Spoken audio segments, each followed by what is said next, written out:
Hey, what's up, guys? It's Feldon with NYCPhonebuyer. I've been getting a lot of questions about the difference between Bad ESN and factory unlocked. A lot of people think that Bad ESN just means that a phone is carrier locked, but that's actually not true. What Bad ESN means is that if you put your SIM card in the phone, it won't work. That is the simplest way that I can break it down for you. So a phone can be factory unlocked and still not work with a SIM card because it has a bad ESN. Let me give you an example.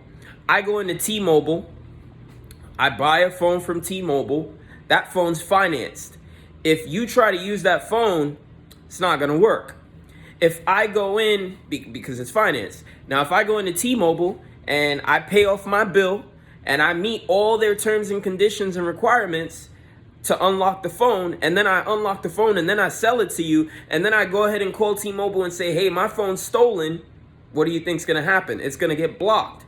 Now it has a bad ESN. So that's like the quickest, easiest way that I can break down bad ESN phones. It does not have anything to do with carrier lock or unlock status. It just doesn't. A phone can be carrier locked. Like your phone that you're using right now is probably locked to a carrier. That doesn't mean that it has a bad ESN. It might be financed, in which case you're most likely the only person that can use it. The bad ESN usually comes from the phone actually being reported lost or stolen.